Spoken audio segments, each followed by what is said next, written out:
Faly miaraba tompoko lahy, faly miaraba tompoko vavy. Tonga soa indray eto amin'ny fandarana malagasy eto Canada, arahinao amin'ny Ici Télévision. Anio sika dia manana vahiny izay heverina fa manana ny lanjany sy ny toerana tokoa eo amin'ny tontolon'ny politika any Madagasikara. Tsy izay zany fa Andriamatoa Laza Rajaverson izay Front national ny RCR na ny Rassemblement des citoyens responsables. Miarabanao Andriamatoa Laza Rajaverson. Miarabanao namana vary, miaraba ihany koa ny mpanaraka fandarana Ici Télévision, miaraba ireo malagasy namana rehetra. Aty ampitan-dranomasina aty ary mankasitraka anareo miaraba ny amin'ny lafiny teknika, mankasitraka anareo mandray anay amin'ny anatin'izao fandarana izao. Miaraba.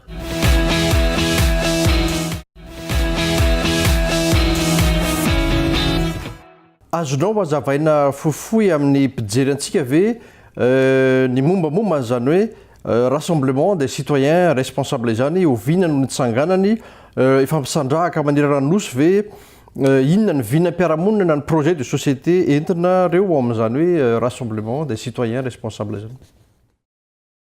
Amin'ny mahantoko politika ny RCR dia tahaka ny antoko politika rehetrarehetra no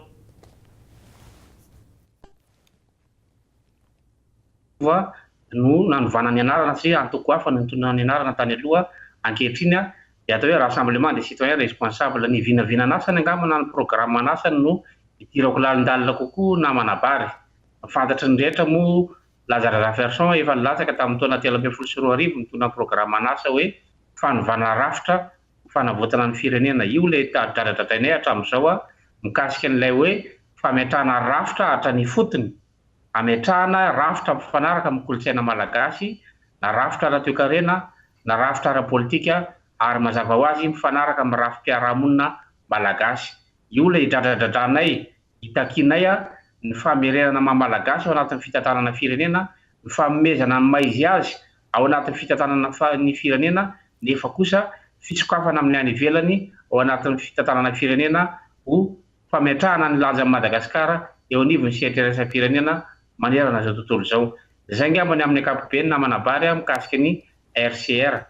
Ny programme asa moa zany fa be dia be zavatra azo lazaina mikasika ny programme asa ny RCR fa amin'ny apahany izay zany hoe mifototra amin'ny fanovana rafitra manerana ny Madagasikara ary miainga amin'ireo raha dia averiko indray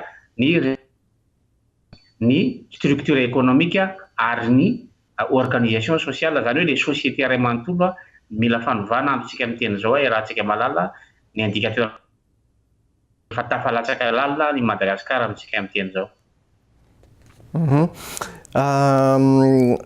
Laza ianao toa efa nilatsaka fiodina tamin'ny taona 2010 sy 2010. Mpanao politika ianao taona 2010 sy 2010 tsika izao taonan'ny fifidianana any Madagasikara. Tonga dia vataniko ny resaka ny fanontaniana hoe candidat ho filoham-pirenena ve Andriamatoa Laza Rajaverson filoha nasional ny RCR amin'ity fifidianana 2010 sy 2010 ity. Rassemblement des citoyens responsables ny anarany antoko entinay bary. Mazava zany fa miainga avy amin'ny foto-kevitry ny olo-pirenena tsirairay izy io. Nitady olo-pirenena tompona andraikitra izay ny fahorian'ny Madagasikara dia tsy avy amin'ny mpitondra ihany fa koa ny maha olo-pirenena ny olo-pirenena. Ka raha ny olo-pirenena ny tsy vonona hametraka mpitondra tahaka ny efa voalazanay hatramin'izay hoe tsy mbola nanana mpitondra i Madagasikara, tsy mbola nametraka mpitondra ny vahoaka malagasy. Izany hoe ny fanapahan-kevitra raisinay amin'ity iray mitoraka ity dia miankina amin'ny fahavonona amin'ny malagasy mba hametraka amin'izay izany atao hoe mpitondra izany, fa hatramin'izay isika dia malaza ny atao hoe saribakoly ny any ivelany. Fa amin'ity iray mitoraka ity dia mikasika ny candidat ny RCR zany hoe raha manaiky hametraka saribakoly ny malagasy dia vonona amin'izany ny RCR. Izany hoe mametraka fepetra ihany zay ny amin'ny tena fahavonona amin'ny malagasy handray andraikitra marina, handray ao am-pelantanana ny fahefana hitantanana ny firenena sy hanavotana ny firenena, fa tsy hanilika fotsiny be fahatany amin'ny any ivelany na hanilika koa amin'ny mpitondra marina fa misy fahadiso ny mpitondra namana bary amin'ny firenena. Fa kosa ny mpitsara ihany no manao risoriso mamoaka ny gadra eny am-ponja. Ny zandary ihany no manao risoriso mandray kolikoly eny amin'ny arabe. Ny dokotera ihany no manao risoriso mivarotra fanafody eny amin'ny hôpitaly. Ny mpampianatra ihany eny amin'ny université manao risoriso manangary université privé mifanohitra mifaninana amin'ny université mpanjakana. Ny vahoaka malagasy tsirairay isam-batan'olona ihany no manary fako eny amin'ny arabe. Isika rehetra ihany no manaiky ny tsy fahamarinana amin'ny fanatanterahana ny asa andavanandro na piasa mpanjakana io na piasa privé io. Ny artista ihany no mivohy ny resaka maloto eny anivony hainao manjery manontolo ka mahatonga ny fidinan'ny azo lazaina hoe toe-tsaina amintsika amin'ny teny zao. Raha fehezina zany dia le olom-pirenena mihitsy no mbola azo lazaina hoe vitsy eto Madagasikara. Izay no hidradradradrainay hoe miainga avy any amin'ny olom-pirenena tompona andraikitra, zany hoe raha vonina andray andraikitra voaka malagasy fa tsy anakivaro tena intsony. Satria izay no natao teto nandritra ny 10 taona mahery. Novidiana ny voaka malagasy ary dia novidiana tamin'ny vola mora satria t-shirt na kaskety na elo na vola 25 000 francs na 5,000 ariary na spectacle adiny iray dia ampy hanovana ny safidin'ny vahoaka malagasy. Noho izany tompona andraikitra ihany malagasy amin'izao zavatra mitrango zao fa tsy afaka nitentsika hoe dia tompona andraikitra 100% ny mpanao politika satria araka ny filaza matetika dia ny mpanao politika no mahanantsiny. Azadino fa be dia be mpanao gazety mivadika palitao lasa any amin'ny mpitondra fanjakana dia tsy nanao ny asa maganao mpanao tsikera mampanao gazety azy tsony hatramintsika amin'ny teny zao. Be dia be ny ao anatin'ny société civile nitafiditra ao anatin'ny androm-panjakana dia le zavatra nitakiny tao anatin'ny société civile nitoeriny rehefa tafiditra ao anatin'ny fitondram-panjakana. Raha fitinina zany dia le rafitra no maty ka mampanaonao foana mahatonga anay mametraka fanontaniana hoe ny adala ve no mora mahazo fitondrana sa ny fitondrana no mora mahalasa adala.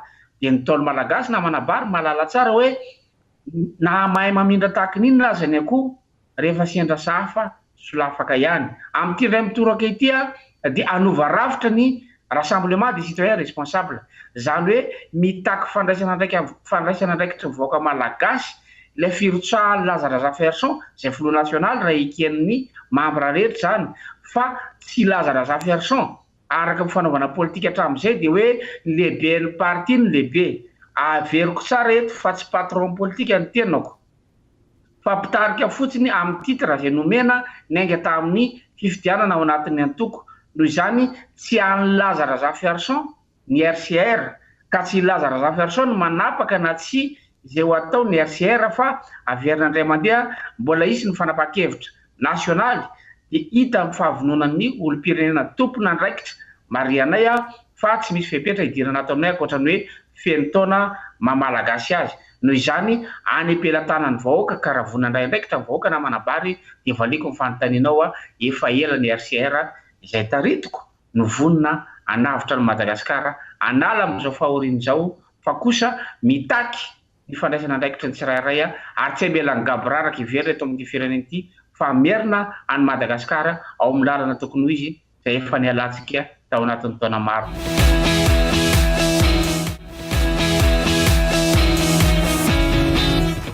Raha ny hevitro manokana ny fifidianana zay ho avy io fifidianana filohan'ny repoblika moa zany hadio sy alalaka ary hazava ve sa misy mampiayay ihany raha mifandeha ny fivoarana amin'izao fotoana zao?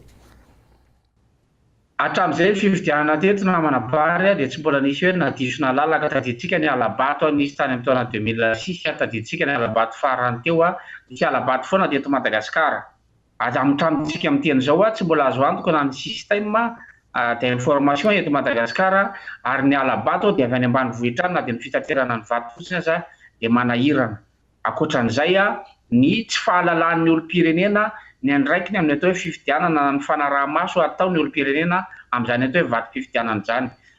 Mba tsy ilazana hoe kely dia kely ny chance tsisy ny alabato dia milaza fotsiny izay eto hoe amintsika amin'ny teny zao dia tena mbola betsaka zany ny fahatahorana na izany tsy manakana ny fandraisana andraikitra akorony zany fa zay mbola manentana ary mitety amin'ny Madagasikara mamaly le fanontanianao hoe atray zavy no misy ny RCR.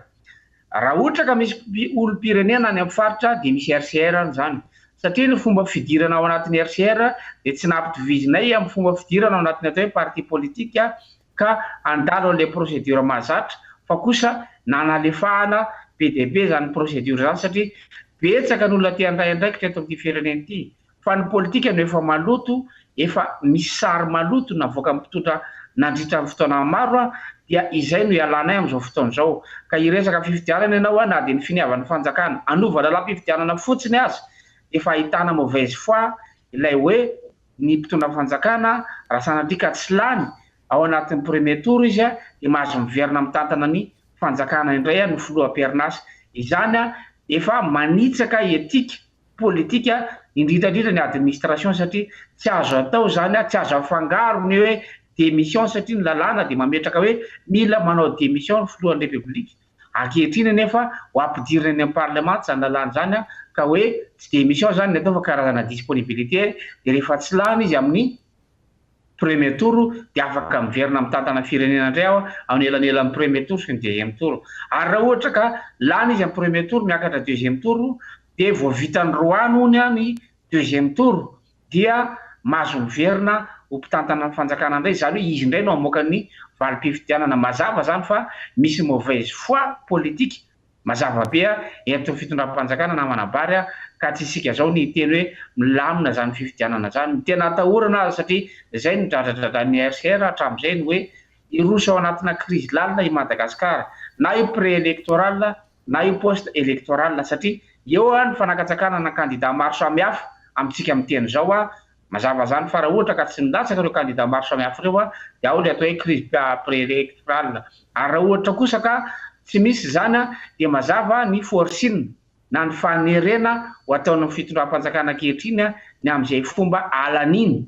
Raha tsika malala zavatra misy amin'izao fotoana zao tsy hitanisany zavatra tsy mety tsika na manabary fa raha tsika mahita amin'ny internet sy any amin'ny Facebook any amin'ny réseaux sociaux rehetrarehetrany ny zavatra tsy mety aty Madagasikara. Tsy izay zao ny ampafantatra an'izany fa raha fitinina aminao dia tsy mbola nisy zavatra nanjary, mbola tsy nisy zavatra vanona teto amin'ity firenena ity indrindrandrindra tao anatin'izay efatra taon'izay ka tsy afaka ilaza aminao fa adio angarahara ny fifidianana. Tsy manakana ny RCR zany iroso amin'ny lalana izay tokony hombana. Eny na misy roa na telo aza vonona ao anatin'ny RCR hoe raisina ny andraikitra tsy ho an'ny androany fa ho an'ny taranaka satria izay no anentanana amin'ny malagasy manerana izao tontolo izao, olom-pirenena tompona andraikitra. Izay no tadiavina ary tsy voatery eto Madagasikara no ahitana izany anaovana antsoavanao raha teo malagasy ianao na teratany vahiny mizaka ny zoom-pirenena malagasy ianao mahiteny gasy mazava ho azy maheno an'izao antso izao hoe mitady olon-kendro Madagasikara. Ny fahendrena no narintsika na manabary satria minimikipy manoloana amin'ny fahamarinana ny vahoaka malagasy, ny mpitondra malagasy, ny mpanao politika malagasy, ny manam-pahaizana malagasy, ny teknisianina malagasy, isika rehetrarehetra minimikipy manoloana ny fahamarinana ka rariny itsiny raha tonga amin'izao stade zao i Madagasikara nefa kosa inoana fa mbola misy olona marina afaka manavitra ny firenena tahaka ny firenena rehetra tany ivelany nahitana an'ireo olona afaka nanavitra izany firenena izany.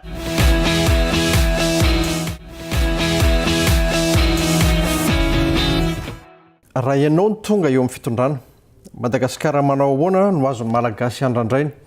Madagasikara tena mandroso ve, tena mahaleo tena tokoa ve sa mbola miankin-doha vahiny?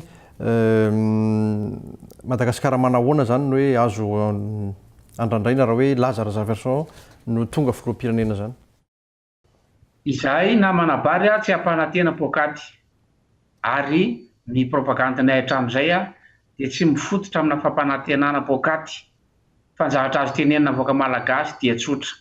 Farafaratsiny ilay tompoko mba misakafo ny vahoaka malagasy, farafaratsiny mba mitafy ny vahoaka malagasy, farafaratsiny manana asa ivelomana ny vahoaka malagasy, ary farafaratsiny manana ny trano ialofany vahoaka malagasy.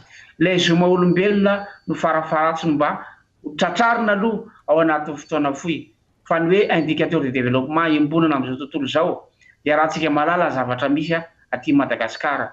Tsy Madagasikara no ahitantsika infrastructure tahaka ny any amin'ny firenena matanjaka rehetrarehetra ato anatin'ny ray na roa taona. Lainga zany tompoko fa averina malagasy ny taniny. Mazava zany fa iverina Madagasikara ny fahaleovantena. Rahantsika malala ny ady tany manerana Madagasikara.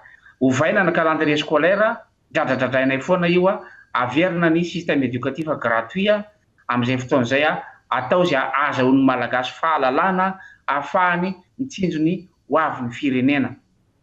ny famerenana ny tany dia mamerina ny toe-karena eo anivon'ny sehatra ny fambolena iorenan'ny Madagasikara indray mandeha ka satria valopolo isan-jato voaka malagasy dia tantsaha avokoa noho izany mifototra amin'ny fanarenana fiainan'ny tantsaha ny programa an'asa na le fanovàn-drafitra dradradratrain'ny rassemblement des citoyens responsables. Ary ao anatin'izay fananantany izay ihany koa dia ny énergie na ny angovo ho fehezin'ny malagasy io indrindrandrindra ny famerenana ny orinasa goavana eo ampelantanan'ny Madagasikara satria na dia solika 1 litre carburant essence gasoil 1 litre aza tsy hitatsika eny amin'ny camp militaire ary rasanatrika misy ny alerte dia tsy manana an'izany Madagasikara. Averina malagasy noho izany ny angovo izay amidy amin'ny fomba kabraraka amintsika amin'ny teny izao. Ankoatran'izay ny programa maro samihafa tahaka ny fitsarana izay dradradradrana isan'andro isan'andro satria miteraka amin'ny fitsaram-bahoaka ny fanalaviran'ny vahoaka ny fitsarana satria tsy mila mianatra eny amin'ny université na manabary vao mahay mitsara halatra koa. Hainy ray aman-drenitsika izany any ambanivohitra rehetrarehetra any. Ampanatona ny vahoaka ny fitsarana ary isy ambaratonga ny amin'izay fotoana izay hoe reto ny fitsarana azonareo tanterahana. Amin'izay fotoana izay ilay fitsaram-bahoaka ao vadika fitsaram-pokon'olona dia kena ny fitsarana hoe hatreto azo ny fokon'olona tsaraina fa tsy andeha 150 km ianao hitsara halatra koa dia amin'izay fotoana izay ianao mandoha frais efa 100 000 mandoha ianao vola amanetsiny ianao atao avocat nefa ny vidina koa zara misy ray alina. Maty zany rafitra zany, maty ny rafitra fanabeazana, maty ny rafim-pitsarana, maty ihany koa ny rafitra militaire, maty ny rafitra rehetrarehetra ny amin'ny rafitry ny fananantany, maty daholo ny rafitra rehetra noho izany be dia be ny zavatra azo ovaina eto Madagasikara fa averiko ihany fa endrena. Izay ny tsy ampy tao anatin'ny fitantanana firenena hatramin'izay. Tsy miorina amin'ny vola fa miorina amin'ny fahendrena, tsy miorina amin'ny kibo fa miorina amin'ny hazon-damosina. Malagasy manana ny hazon-damosiny samy seho eo amin'ny sehatra iraisam-pirenena ary ny ahitana voalohan'izany namana bary dia tsotra. Raha miakatra eny amin'ny tribunal Nations Unies ilaza Razafy-Harson dia amin'ny teny malagasy no anaovan'ny kabary. Horeharehan'ny malagasy rehetra maneran-tany zany anam-porofona fa misy zany firenena malagasy zany. Ary ny programa anay namana bary dia tsy amin'ny teny fahiny fa fandika-teny any raha misy zany fa ny tena fototra dia amin'ny teny malagasy ho fantatra ny malagasy rehetra ho fanavotana ny firenena izay amin'ny ankapobeny ny programa fa tsy ho voatanisantsika eto zany namana bary fa eo am-panatanterahana eo am-pandrasana mahita ny atiny. Ya, fotoanantsika moa manapetra ary efa maniry mbola hisy ihany fotoana iarahana mitafatafa eto any aoriana. Asa misy amin'ny tinanao an'izay zavatra rehetra nyresantsika teto izay sady afatra ihany koa hoan'ireo izay mijery antsika amin'izao fotoana izao. Ny amin'ny tinako azy namana bary dia tsotra. Efa lavintsika ny Ilmenita ao Fort Dauphin. Efa lavintsika ny Nicolas Cobalt ao Moramanga. Efa lavintsika ny fer ao Soalala. Efa lavintsika ny bauxite ao Bealanana. Efa lavintsika ny soufre ao Morondava. Efa lavintsika ny volamena ao Ikongo. Efa lavintsika ny fasimenty ao Manakara. Efa lavintsika ny Solima. Efa lavintsika ny BDM. Efa lavintsika ny BFV. Efa lavintsika ny BNI. Efa lavintsika ny Telma. Efa lavintsika ny Jirama. Efa lavintsika ny Adema. Tsy tohizako fa ianao no manao ny lista. Efa lafo i Madagasikara. Amerina amin'ny Madagasikara amin'ny malagasy ny tanjon'ny citoyen responsable. Mitady olom-pirenena izay namana bary. Ianao anatiny fandraisana andraikitra izao nataonao izao fa tsy ny fisoratana ao anarana ao anatiny ny tokony ny zava-dehibe fa ilay fandraisana ao andraikitra amerenana amin'ny Madagasikara amin'ny malagasy. Noho izany namana bary mitady fahendreny ty firenena ity na inona ataontsika na inona ataontsika na vola ohatriny na ampidirina eto amin'ity firenena ity ka tsy manana fahendrena ny mpitondra, tsy manana fahendrena ihany koa vahoaka ao aminy fa izay no angatana amin'ny vahoaka, izay no angatana amin'ny rehetrarehetra hoe mametra mpitondra raha te hibaiko. Principe de pouvoir namana bary isaorana anao be dia be amin'ny fanasana fa efa fandraisana andraikitra zany isaoranareo malagasy rehetra nanaraka izao fandarana izao ho an'izay mahay miteny gasy ihany koa. Isaorana azy ireo zany fa ny afatra apitaina dia hoe Madagasikara ao anaty fahoriana mangitsikitsika satria ao anatin'ny 5 mahatra maneran-tany, ao anatin'ny firenena mahatra indrindra Madagasikara, Tananarivo firenena fahatelo maloto indrindra eto ambonin'ny tany. Mahamenatra zany namana bary. Tongo bakivaky zany sady marary no mahamenatra nefa anisy nen'olona tsy emeny antsika fa isika ny mila manarina azy noho izany manentana anao vahoaka malagasy manentana anao malagasy any am-pielezana rehetrarehetrany avoty Madagasikara rassemblement fampivondronana ireo olom-pirenena tompona andraikitra makasitraka namana vary. Ya, dia misaotra indrindra anao Andriamantoa Laza Razaverson izay tsy hivina moa fa filoha nasionaly ny RCR na ny Rassemblement des Citoyens Responsables. Dia izay ihany koa no fifandarantsika anio dia manome fotoananao amin'ny manaraka indray. Veloma tompoko. Veloma tompoko.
To